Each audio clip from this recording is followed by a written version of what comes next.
Hello everyone, I am मोहित भाटिया। हम लोग आज एक बहुत बड़े रिवॉल्यूशन, बहुत बड़े चेंज को फेस कर रहे हैं एजुकेशन पॉलिसीज में। कल कहा गया है भाई मिनिस्ट्री द्वारा कि एजुकेशन पॉलिसीज में काफ़ी बड़े बड़े चेंजेस लाए गए हैं, जिनको हम लोग के पास बहुत सारे पॉइंट्स में बताया गया है, जिस पर और भी डिस्क्रिप्शन आ रही है। बट अगर ओवरऑल स्केच देखा जाए तो काफ़ी इंटरेस्टिंग चेंजेस आई है, जिस पर हम लोग बात करने वाले हैं। ठीक है, सबसे पहले यार ये जो चेंजेस आई है, मुझे तो लगता था ये 10 साल बाद आने वाली है, जो इतनी जल्दी आ गई है।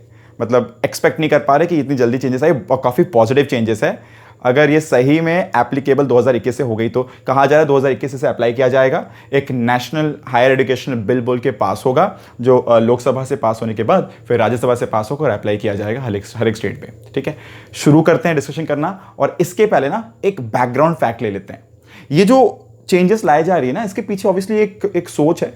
वो ये है कि भाई हम लोग का जो पढ़ाई का जो सिस्टम है वो काफ़ी ज़्यादा रट्टाफिकेशन पर डिपेंड करता है। काफ़ी बच्चे रट के अच्छा कुछ कर लेते हैं, बट जो बच्चों का अंडरस्टैंडिंग अच्छी है, नॉलेज अच्छा है, या फिर जो करिकुलर्स में अच्छे हैं, उनको कुछ उतना इंकरेजमेंट नहीं मिल पाता है।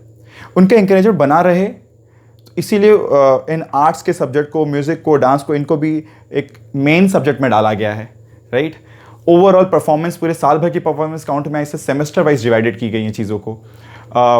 पढ़ाई के स्तर में क्लास 6 के लेवल पर कोडिंग लाई गई है। इस तरह की काफ़ी बड़े बड़े चेंजेस किए गए। हम बात कर रहे हैं करके सब पर।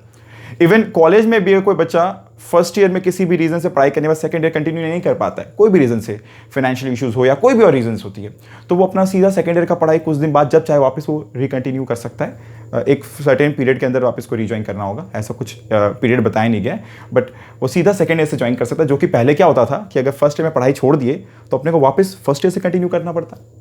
तो इससे भाई एक काफ़ी बड़े तरह की लिबर्टी मिल रही है। और जो बच्चे हायर एजुकेशन कंप्लीट नहीं कर पाते हैं, उनको हायर एजुकेशन कंप्लीट करने का एक मौका मिल रहा है। अच्छा, हायर एजुकेशन बढ़ पाए हम लोग के देश में, 50% तक पहुंच पाए by 2035, that is the main गोल।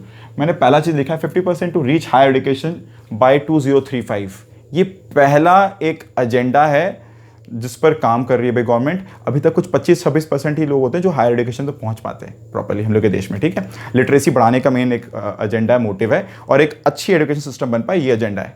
शुरू करते हैं। सबसे पहले तो भाई अपने पास भी 5 to 14 ईयर्स तक के लिए एक पॉलिसी थी कि 5 से 14 साल के बच्चों को फ्री एजुकेशन दिया जाएगा। अब राइट टू एजुकेशन में कर दिया गया कि भाई 3 to 18 ईयर्स, 3 से 18 साल के बच्चे फ्री एजुकेशन ले सकते हैं। नेक्स्ट बात है जो की गई है वो क्या है भाई, 10+2 का सिस्टम था पहले, जिसे अब 5+3+3+4 सिस्टम में ब्रेक किया गया है।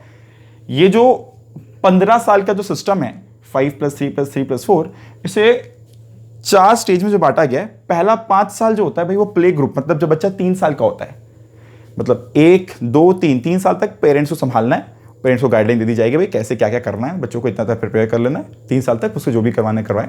3 साल के बाद से जो बच्चा 3 साल का होता है प्ले ग्रुप में डाले, फिर नर्सरी, केजी, क्लास 1, क्लास 2, ये पांचों को मिला के हम लोग फाउंडेशन स्टेज कह रहे हैं इसे। और कहा गया कि इस फाउंडेशन स्टेज का जो बेसिक करिकुलम होगा वो एनसीई डिज़ाइन करेगी।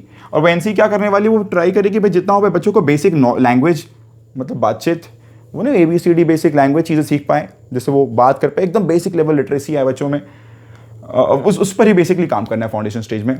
अपने को ज़्यादा प्रेशर नहीं देना है, किताबों का भार कमाना है और बेसिक लिटरेसी बढ़ानी है बच्चों को, ज़्यादा बात कर पाए, है ना, ज़्यादा इंटरेक्टिव हो पाए बच्चे, इन पर ज़्यादा काम करवाना है, चीज़ों को एनालाइज कर पाए, जो कि प्ले ग्रुप्स और नर्सरी में कराया जाता है, उसी पर और डिटेल किया जाएगा।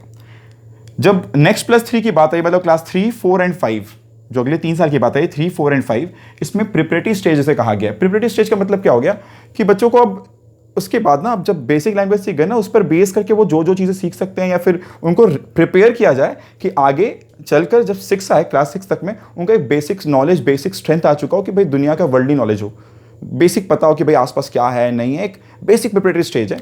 खेल कूद में बच्चों को ज़्यादा इन्वॉल्व किया जाएगा इस स्टेज पर, है ना, करिकुलर्स की तरफ हल्का फोकस रखा जाएगा इस समय। जब बच्चे नेक्स्ट 3 की तरफ जाएंगे, जब 6, 7, 8 की बारी आएगी, तब इसे हम लोग कहेंगे मिडिल स्टेज। काफ़ी इंटरेस्टिंग स्टेज यहाँ से स्टार्ट होता है। जब बच्चे प्रिपेयर हो गए हैं, उनके थोड़ा करिकुलर में अच्छा एक मन लग चुका है, तो अब बच्चों को आगे अपने एक स्ट्रॉन्ग बेस को बनाने का मौका मिलता है। अगर बच्चे आप चाहते हैं कि कोई वोकेशनल कोर्स करना चाहते हैं, वोकेशनल कोर्स बच्चे का मान लो मन कर रहा है पेंटिंग में अच्छा इंटरेस्ट आ गया है प्रिपरेटरी स्टेज में, तो वो पेंटिंग में अगर अपना और दिमाग देना चाहता है, तो पेंटिंग के लिए वोकेशनल कोर्स कर सकता है, इंटर्नशिप कर सकता है, अप्लाई कर सकता है। तो सॉफ्टवेयर अच्छा लग गया है, इसलिए कोडिंग को तो क्लास 6 से लगाने की बात की जा रही है, बिकॉज कोडिंग से लोगों को लगता है कि भाई बच्चों का जो एक बेसिक असेसमेंट होता है, जो एनालिसिस होता है, वो इंप्रूव होता है, बच्चे बेटर एनालाइज कर पाएंगे चीज़ों को। तो वही ये कोडिंग वाली ना चीज़ें काफ़ी अच्छी लगाएंगे, एकदम नया चीज़ है कोडिंग क्लास 6 से। मतलब जैसे चाइना, जापान और काफ़ी सारे अच्छे अच्छे कंट्रीज़ में ना बच्चे, छोटे बच्चे भी अच्छे लेवल पे सॉफ्टवेयर बना पाते हैं, कोडिंग कर पाते हैं। हम लोग के देश में भी क्लास 6 से कोडिंग लगाई जा रही है, काफ़ी अच्छी चीज़ है ये। और वोकेशनल ट्रेनिंग, प्रैक्टिकल नॉलेज, इन सब पे फोकस किया जाएगा ताकि बच्चे ज़्यादा से ज़्यादा इंटर्नशिप कर पाएँ, उनको जो पसंद आता है उस पर वो इंटर्नशिप कर पाएँ, ऐसा ऑप्शन रहे, इस पर बात की जाएगी। ठीक है, मतलब ऐसा नहीं होगा कि भाई नॉलेज सिर्फ दिमाग में रह जाए, थियोरेटिकल रह जाए, प्रैक्टिकल ना हो। प्रैक्टिकल नॉलेज पर ध्यान देना है 6, 7, 8 में। ठीक है, ऑब्वियसली इसके पहले बच्चे उतने छोटे एज के रहेंगे ना कि वो बस एक इंटरेस्ट डेवलप कर पाएंगे, पर यहाँ से वो प्रैक्टिकल कर पाएंगे। जब यहाँ पर उनका एक बेसिक व्यू क्लियर हो गया वोकेशनल ट्रेनिंग करके, तो ऑब्वियसली क्लास 9 to 12 जो लास्ट स्टेज है स्कूल की, अब बच्चों को स्ट्रीम में नहीं बांटा जाएगा, उनको जो मन होगा वो कर सकते हैं। एक बात बहुत अच्छी की गई है, क्लास 5 तक कोई लैंग्वेज बैरियर नहीं लगाया गया है। कोई मतलब ऐसा नहीं है कि किसी को इंग्लिश में ही पढ़ना है, मदर लैंग्वेज या फिर जो भी वहाँ पे रीजनल लैंग्वेज है, मतलब तमिलनाडु के बच्चे तमिल में पढ़ना चाहें या फिर महाराष्ट्र के बच्चे मराठी में पढ़ना चाहें, जैसे राजस्थान के बच्चे हिंदी में पढ़ना चाहते हैं, तो लैंग्वेज बैरियर लगाया नहीं गया, वहाँ पर रीजनल लैंग्वेज में पढ़ने की और पढ़ाई की सुविधा दी जाएगी। ठीक है, इस पर बात की जा रही है। 9 to 12 जो है कोई स्ट्रीम में नहीं बांटा जाएगा, मतलब कोई बच्चा आर्ट्स के संग बायोलॉजी ले सकता है ना, मतलब फिजिक्स, वो अपने हिसाब से सब्जेक्ट का कॉम्बिनेशन ले सकता है जो सब्जेक्ट से अच्छा लग रहा है। अब करिकुलर वाले जो सब्जेक्ट्स होते हैं ना, जिसमें म्यूजिक होता है, डांस होता है, इनको भी मेन सब्जेक्ट की तरह मार्क्स में इनका काउंट किया जाएगा और काफ़ी सारी चीज़ों को काउंट लिया जाएगा मार्क्स देते वक्त। अब सेमेस्टर सिस्टम चलेगी भाई 9 से 12 के लिए। अगर बात की जाए 9 से 12 में जो सेमेस्टर सिस्टम चलेगी, इससे होगा ये कि जो बच्चे हैं जो सिर्फ क्लास फाइनल्स के लिए पढ़ते थे बड़े ढंग से, उनको पूरा साल भर मार्क्स लाना होगा। होता क्या था, मान लो बोर्ड एग्जाम की बात आती है, तो बोर्ड में क्या होता है कि कभी कभार हो सकता है ना, बोर्ड वाले दिन अपने तबीयत खराब हो गई, कुछ प्रॉब्लम हो गई, तो हम लोग अच्छा नहीं कर पाए बोर्ड एग्जाम के दिन। तो वो एक एग्जाम के बेस पर अगर हम लोग का सब कुछ जज हो तो वो थोड़ा गलत जा रहा था। हम लोग हमेशा बोलते हैं ना कि भाई एक दिन पे कैसे किसी को कोई जज कर सकता है, या फिर एक मार्कशीट तुम्हारा करियर कैसे जज कर सकता है। तो अब ना पॉलिसी ऐसी आ रही है कि भाई अब पूरे साल भर मेहनत करना है, और अगर एक दिन खराब हो तो कोई बात नहीं, दूसरा एक और मौका मिलेगा जहां से अपने उसको बैलेंस कर पाए। तो सेमेस्टर सिस्टम आने वाली है, 9 से 12 के लिए। ठीक है ना, साल में 2 बार एग्जाम्स हो गए, और सारे सब्जेक्ट्स को जो हम लोग के इंटरेस्ट की हो हम लोग उसे एक चूज़ कर सकते हैं। कोई स्ट्रीम डिवीजन नहीं होने वाला है। इस पर और डिस्कशन और डिस्क्रिप्शन आएगा तो विल टॉक अबाउट इट, हम लोग इस पर और बात कर लेंगे। ठीक है, अभी तो एक बेसिक आइडिया आया है सबका। ठीक है ना, काफ़ी सारी चेंजेस आई है। तो अच्छा, ऐसा भी हो सकता है कि कुछ जेई में, कुछ बच्चों ने पूछा कि सर कोई जेई में चेंज आई। अभी तक तो भाई जेई में कोई चेंजेस नहीं आई है, अभी भी उसको एनटीए को ही सौंप के रखा गया है। कुछ चेंजेस हो सकता है तो बात की जाएगी। एनसीईआरटी किताबों में चेंजेस आने की बात हो रही है भाई, एनसीईआरटी में काफ़ी सारे चेंजेस आएंगे। फिलहाल तो जो अपने इस साल जेई देने वाले हैं, फिर अगले साल देने वाले हैं, उनके लिए कुछ चेंजेस अभी तक नहीं आई है भाई, उसको लेके अभी मत सोचना। ठीक है ना, तो 12 तक पढ़ लिया अपने। अब 12 पढ़ने के बाद क्या आता है, अपने कॉलेज की बात आती है। तो जो बच्चे कॉलेज के लिए सोच रहे हैं, ऑब्वियसली 12 के बाद कॉलेज के लिए सोच रहे हैं अगले साल, तो भाई एक एग्जाम डिज़ाइन किया जा रहा है, कॉमन एप्टीट्यूड टेस्ट। ठीक है ना, एक कॉमन टेस्ट का डिज़ाइन किया जा रहा है। बहुत बार क्या होता है ना, बच्चों का 12 का बोर्ड का मार्क्स मान लो उतना अच्छा नहीं आया कोई भी रीज़न से, या 12 के मार्क्स अच्छे नहीं आए कोई भी रीज़न से, तो अब ये सीएटी और बोर्ड के मार्क्स मिलाकर ना कॉलेज का एक एलिजिबिलिटी क्राइटेरिया बनाया जाएगा, कहा जा रहा है ऐसा। ठीक है, अब अगर बात आती है कॉलेज की, तो ग्रेजुएशन को अगर देखा जाए तो 4 ईयर्स में बांटा गया है। बहुत बार बच्चे ना हो सकता है कि फर्स्ट ईयर पढ़ाई करके छोड़ दिए, इसे बस हम लोग कह देंगे सर्टिफिकेशन कोर्स। अगर हम लोग फर्स्ट ईयर पढ़ के बस छोड़ देते हैं कोई भी रीज़न से, तो इसे कहेंगे सर्टिफिकेशन कोर्स। ठीक है ना, अपने 1 साल का सर्टिफिकेट ले लेंगे, एक क्रेडिट स्कोर होता है। कॉलेज में जब पढ़ते हैं ना, अपना हर एक साल का एक क्रेडिट स्कोर होता है। जब अपने पूरा पास करते हैं ना सेमेस्टर, तो अपना एक amount of number of credits होना चाहिए, अगर उससे कम है तो अपने पास नहीं कर पाते हैं, तो क्रेडिट्स होते हैं। अब क्रेडिट्स हम लोग के लैब के मार्क्स पर होते हैं, सब चीज़ पर होता है। यहाँ पे एक बात और ऐड की गई है ना कि अलग अलग कॉलेजेस में ना वर्चुअल लैब भी डाला जाएगा, क्योंकि बहुत जगह पर लैब की सुविधाएं नहीं होती है बहुत सारे कॉलेज में, तो वर्चुअल लैब हर जगह इंसर्ट किया जाएगा। ठीक है, आईआईटीज़ में बहुत सारी चेंजेस लाई जा रही हैं इस समय, और उस पर बात करते हैं। पर फिलहाल जो फर्स्ट ईयर है उस पर जो कोई बच्चा पढ़ के अगर छोड़ देता है और वो अगर कुछ एक सर्टेन टाइम में वापस रीज्वाइन करना चाहे, वो सीधा सेकेंड ईयर से ज्वाइन कर सकता है। उसके जो क्रेडिट स्कोर है वो एक तरह के डिजी लॉकर में या कोई एक तरीके से अपने पास सेव्ड रहेगा, जैसे अपने बैंक में सेव रहता है। मैंने थोड़े पहले बताया कि बैंक में से सेव्ड रहता है, एक पैसा सेव्ड है, वैसे क्रेडिट स्कोर सेव्ड है। अपने इस क्रेडिट स्कोर को दिखा के वापस सेकेंड ईयर कंटिन्यू कर सकते हैं एक पर्टिकुलर लिमिट के अंदर। वो लिमिट क्या है उस पर बात की जाएगी। ठीक है, इसे कहा गया multi entry and multi exit system, ठीक है। सेकेंड ईयर अगर अपने पढ़ के छोड़ देते हैं तो अपने डिप्लोमा अपने को मिलता है उसका, उस सब्जेक्ट का जिस पे करें। मान लो अपने मैथ्स ऑनर्स कर रहे हैं, फिजिक्स ऑनर्स कर रहे हैं, अपने सेकेंड ईयर पढ़ के छोड़ दिया, अपने को क्या मिलेगा, एक डिप्लोमा का एक, मतलब हर ईयर के एंड में अपने को एक सर्टिफिकेशन मिल जा रहा है। फर्स्ट ईयर का फर्स्ट सर्टिफिकेशन, सेकेंड ईयर का डिप्लोमा सर्टिफिकेशन मिल गया। थर्ड ईयर के एंड में जब अपने छोड़ रहे हैं तो अपने को बैचलर्स की एक डिग्री मिल गई। अब फोर्थ ईयर की बारी अगर आई तो फोर्थ ईयर में क्या होगा, बैचलर प्लस रिसर्च मिलाकर एक डिग्री मिलने वाली। जो बच्चों को रिसर्च में आगे जाना है वो फोर्थ ईयर ग्रेजुएशन कोर्स कर सकते हैं, 4 ईयर की ग्रेजुएशन कोर्स कर सकते हैं।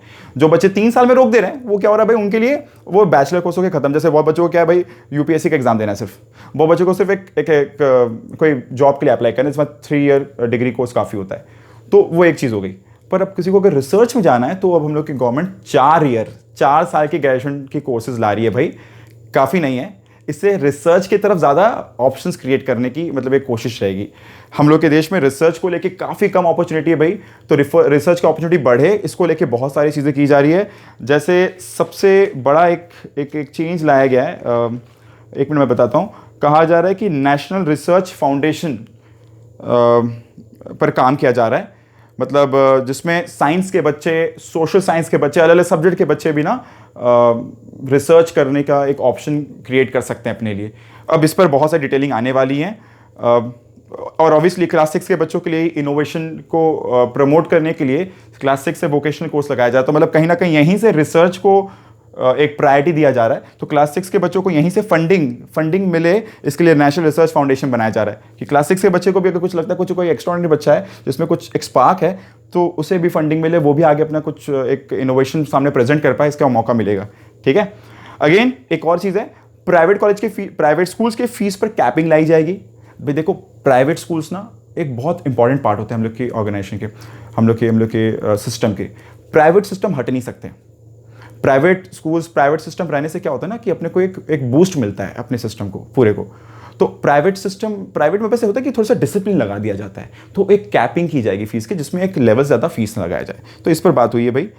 कहा भी जा रहा है कि ऑनलाइन पेमेंट ही करना जितना हो पाए। ऑफलाइन में क्या होता है ना, पैसे बहुत सारे आगे पीछे होते हैं, तो हम लोग को ऑनलाइन फी पेमेंट ही करना है। इस पर भी थोड़ी बहुत बातें हुई हैं, ताकि वो जो टैक्सेशन को लेकर आगे पीछे हुआ था ना, ये सब ना हो, ठीक है।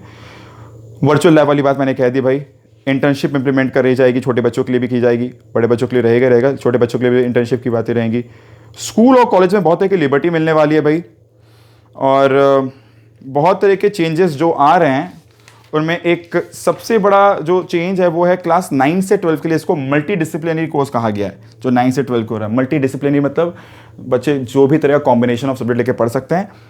इसे 360 डिग्री रिपोर्ट कहा जाएगा यहाँ पे जो बनेगा। 360 डिग्री रिपोर्ट का मतलब क्या हुआ, बाकी सारी चीज़ों को काउंट में लिया जाएगा, सिर्फ एकेडमिक वाले मार्क्स नहीं, करिकुलर वाले मार्क्स को भी मेन सब्जेक्ट लिया जाएगा। उनका जो व्यवहार होता है, नेचर होता है, फ्रेंड्स के भी ओपिनियन को काउंट में ले जाएगा मार्किंग में। अब ये कैसे क्या किया जाएगा इस पर डिस्क्रिप्शन नहीं आ रहा, मतलब ओवरऑल परफॉर्मेंस देखा जाएगा, है ना, बिहेवियर और हर एक चीज़ को, हर एक छोटे छोटे चीज़ों को ध्यान में लेकर उसके रिपोर्ट कार्ड बनाए जाएंगे। इस पर बात हो रही है फिलहाल। इस तरीके से हम लोग अगर समझे तो भाई काफ़ी पॉजिटिव चेंजेस आ रही है। होपफुली ये सारे चेंजेस अगर 2021 में कहीं सारे अगर अप्लाई हो जाए, it will be a good change for our country. कुछ भी और नई अपडेट आती है तो I will inform you in the next video. किसी को कुछ भी और पूछना हो भाई कमेंट बॉक्स में बताना, कैसा लगा नहीं लगा बताना। Will try to help you out if you have any problem, ठीक है। Keep watching, thank you.